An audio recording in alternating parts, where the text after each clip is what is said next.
¿Cómo están? Muy buenas noches, bienvenidos a la conversación de hoy en 15.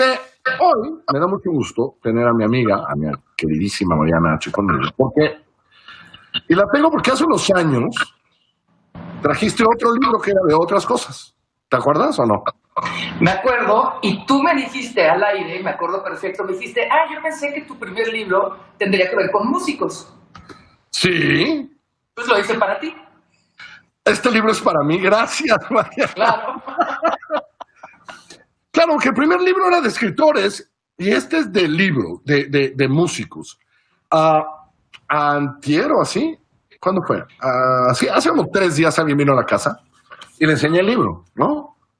Y los identificó a todos. Pero porque hay un rollo generacional, porque es como de tu edad, quien lo diga. No, muchas gracias. ¿Cómo lo viste? Es decir, ¿cómo definiste quién sí y quién no? Tú me acabas de dar un poco la clave. ¿Por qué? ¿Cuántos años tiene tu hijo? ¿25? Mi hijo tiene 27. 27.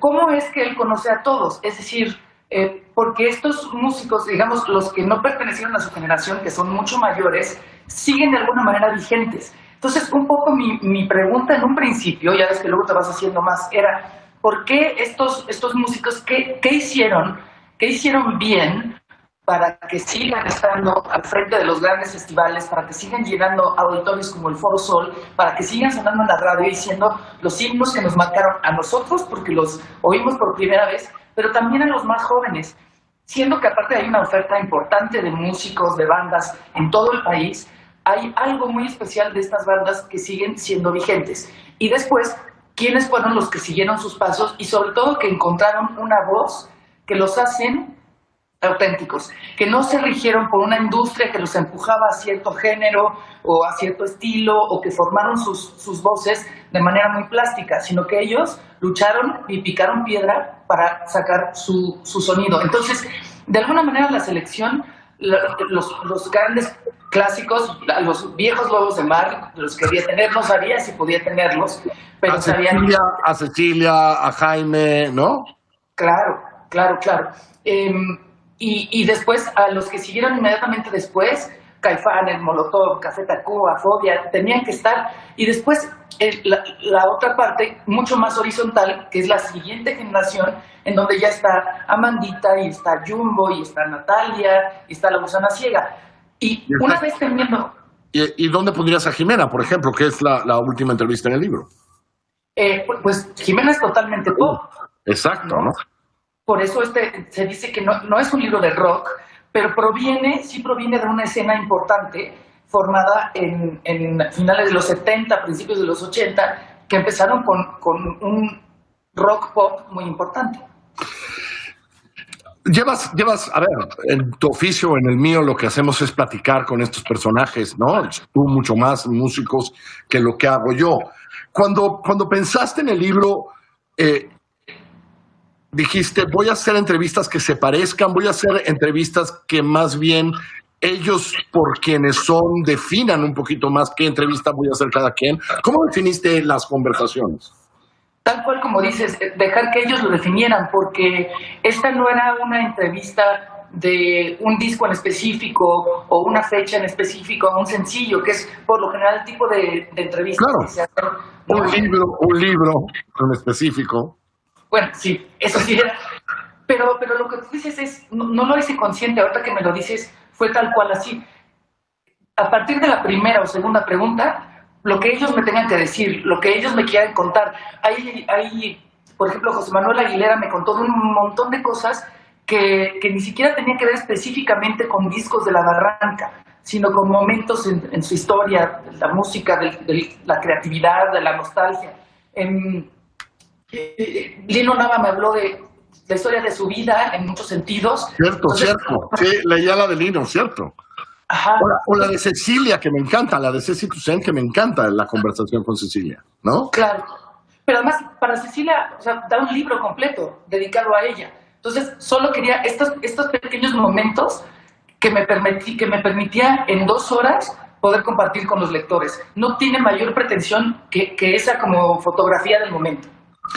Ahora, dime una cosa, llevas llevas mucho tiempo, Mariana, aunque eres muy joven, por supuesto. Ay, gracias.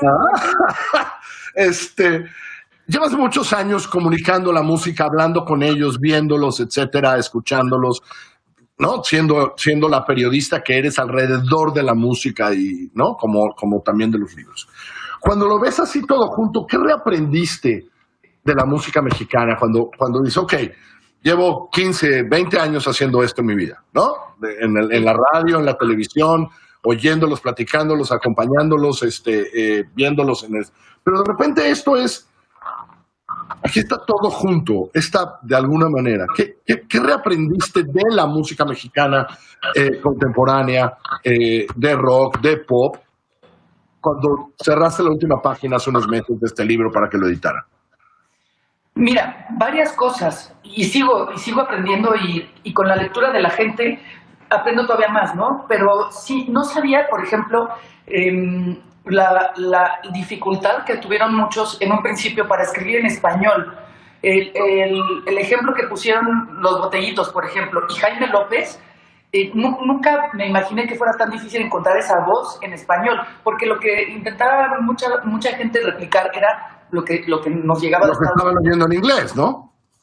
Exactamente. Entonces, encontrar una voz en español y que sonara bien, yo no sabía que era tan complicado y sí lo lograron y lo lograron muy bien. Otra, que por ejemplo la visión que tuvieron los Botellitos, que el mismo Arau me dice, no, pues es que no era visión, simplemente íbamos improvisando sobre la marcha, pero al final, si lo pones en perspectiva, el hacer un lugar como Rocotitlán, imagínate el semillero que fue, sin pensarlo, ¿no? Y dos, que... Pero bueno, claro, él dice sin pensarlo, pero algo de pensamiento había, ¿no? Como, ¿no? Sí, es lo que yo te digo, o sea, sí había, pero no había como este plan específico, pero la intención genuina fue lo que logró que te trascendiera de esta manera. Y también... ¿Tú fuiste a Rocotitlán, María H? Pero claro que sí, un montón de veces. ¿Oíste a las insólitas imágenes de Aurora alguna vez ahí? No. Yo sí. Oye, ¿neta? Sí. Soy más viejo que tú. Querigma. Neón. Bueno, sigue. Nada más, Memorias de Rocotitlán, qué gran lugar. Qué gran lugar. Y sin duda fue indispensable para esto. Pero desde el nombre, Rocotitlán ya no replicaba ningún nombre gringo, se apegaba como a la raíz mexicana y ellos tenían el guacarrock y el naco es chido y mucho tiempo después asimilamos todos esos conceptos y ya se volvió kitsch, pero ellos lo hicieron de manera muy auténtica con el prejuicio de mucha gente que decía, ay, chale, qué horror, ¿no? Estos ñeros aquí. Esto es horrible. Sí. Entonces, así es. Y otra cosa también que aprendí es cómo, gracias a eso, se pudieron abrir a muchos géneros. José Lo de Café Tacuba me dice, pues es que la gente nos criticaba y nos decía, chale, ustedes no son rock. Y José Lo decía, pues no. ¿Y? O sea, ¿cuál es el problema? Y ya aprendimos a escuchar muchos más géneros, ¿no? Sin apegarnos al canon del rock. Aquí, digamos, todos estos son gente que ha formado generaciones, que no sabemos sus canciones, que hemos brincado con sus canciones, que las ponemos en las fiestas, ¿no? Si nos descuidamos, hasta hemos bebido con estas canciones. Con un descuido, por ahí. Con un descuido. ¿Qué ves para adelante? Es decir, ¿quién es la más joven aquí, Jimena? ¿Puede ser? Denise Gutiérrez, de Hello Hijos. Eso. ¿Qué ves hacia adelante? ¿Qué ves para adelante con estos? Y si ellos tienen una relación con una nueva generación que anda por ahí intentándolo apenas. Yo creo que lo que pasa ahora es esta parte muy horizontal de ya no como tú y yo, Puch, y mucha gente que nos ve, escuchábamos la misma estación, íbamos al mismo festival, comprábamos el mismo disco. Y ahora no, ahora es una cosa muy horizontal que puedes con un clic comprar cosas o escuchar cosas o ver cosas que están pasando del otro lado del mundo. Sin embargo, se están generando muchas cosas aquí y creo que la generación que viene va a tener que justamente hacer algo que yo no sé qué es para volver a reactivar eso, porque lo importante es que si ya no se venden discos, si ahora hay bueno, ya no hay muchos festivales, pues, pero por la pandemia, pero el asunto es que la experiencia del en vivo es una de las pocas experiencias colectivas que nos quedan. ¿no? De estar en ese lugar, con esa emoción, con esa adrenalina. Eso ningún reproductor de audio te lo da, ¿no? No, no. Y entonces eso es lo que se tiene que volver a hacer, una escena tal vez más unida, pero ¿cómo le vamos a hacer? Yo creo que tenemos que aprender que ya no va a ser a todos nos gusta esta banda o pertenecemos a esta comunidad que oye esta música, sino que están un poco más como pulverizado, pero no por eso está disminuido. Ahora, sí dices que sí necesitamos, Mariana, el vivo algún día para que nazcan estas figuras, ¿no? O sea, esta experiencia increíble sí se necesita para que haya nuevas figuras, ¿no? Porque, a ver, los Botellos o Molotov o tal o Tacuba, todos ellos importan porque los fuiste a ver en vivo y ahí se comunican y cambian, ¿no? Yo creo absolutamente en eso. O sea, la experiencia de cercanía con esta banda, y además ahí es donde demuestras también qué es lo que traes. O sea, puedes tener una producción extraordinaria, pero una cosa es el Pro Tools y otra cosa es el músico en vivo. Entonces ahí también es el máximo reto, y eso yo creo que tiene que seguir. Tenemos que aprender de esto para hacerlo de una manera distinta, pero que no se pierda ese corazón. Lo tenemos que hacer. Hey, un poco con suerte y el próximo año ya nos veremos en Vive Latino o en uno de esos lugares. Yo creo que va a haber. ¿Ya se vende en todas partes, H? Ya se vende en todas partes y también en digital, lo cual me da muchísimo gusto. Bueno, pues yo invito a que todo el mundo lea A Través del Vaso, en vivo con 26 músicos y músicas en México. Sí, porque además son en vivo y eso me encanta, la manera en que trabajas, como siempre. Reservoir Books está en todas partes, en digital, cómprenlo, apúrense, porque estos son pedacitos de historia, de una historia contemporánea, de lo que todos vimos. Sí, Te quiero mucho. Te quiero mucho y te agradezco como siempre, Puch. Eres lo máximo.